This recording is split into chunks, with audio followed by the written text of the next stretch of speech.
sering banget aku ngalamin kayak baal ya, atau kesemutan gitu ya.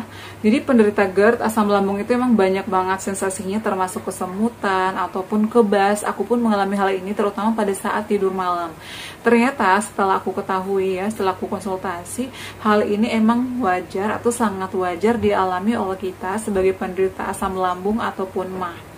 Karena pada saat badan kita nyeri itu, pembuluh-pembuluh darah di ujung-ujung seperti tangan, kaki itu akan mengalami penyempitan, sehingga aliran darah yang ke saraf tepi itu akan berkurang.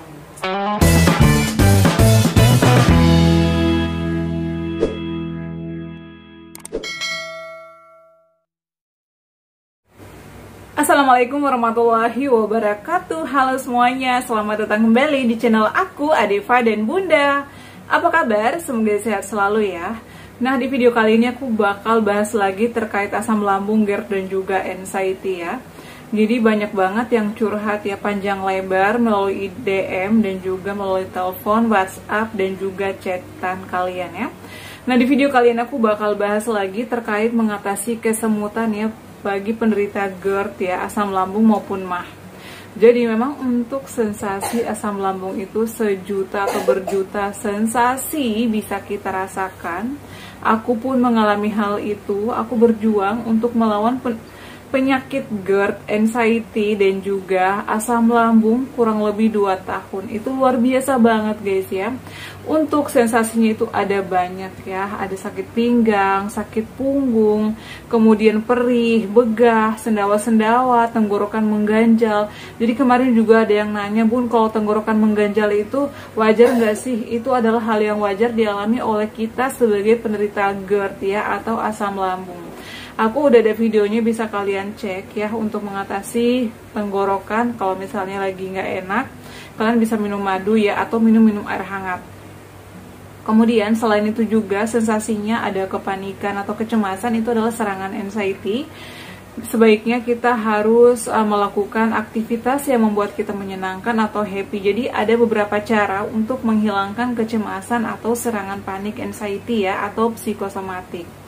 Kemudian di sini juga aku bakal bahas gimana sih caranya kita menghindari atau bagaimana cara mengatasi kalau misalnya kesemutan itu terus ada pada diri kita ya. Misalnya di kesemutan di bagian tangan, bagian kaki.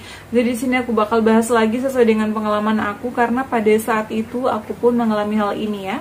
Jadi aku itu proses penyembuhannya lumayan lama, kurang lebih 2 tahun baru benar-benar sembuh. Karena ternyata aku itu banyak pantangan yang tidak aku hindari ya.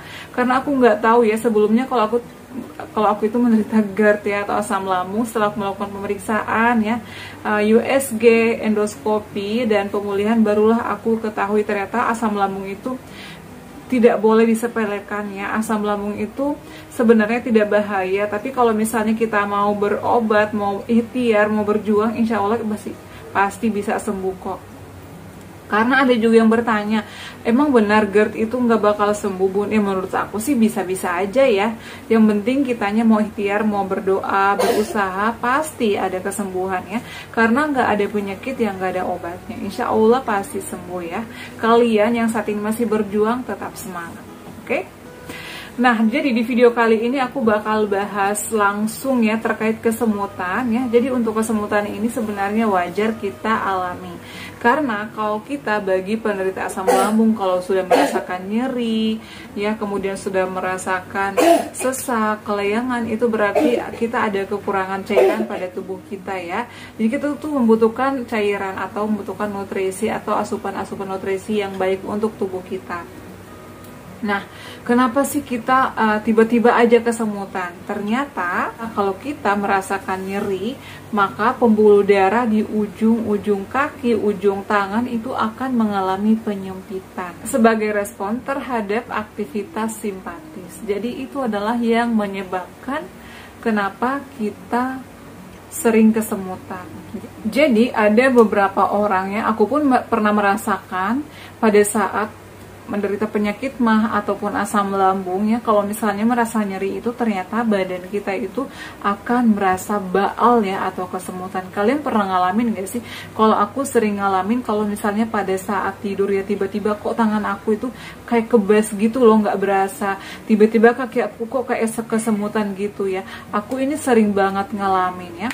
Nah, kalau misalnya kita sudah alami hal ini, apa aja yang harus kita lakukan? Nah, di sini aku bakal bagi tipsnya.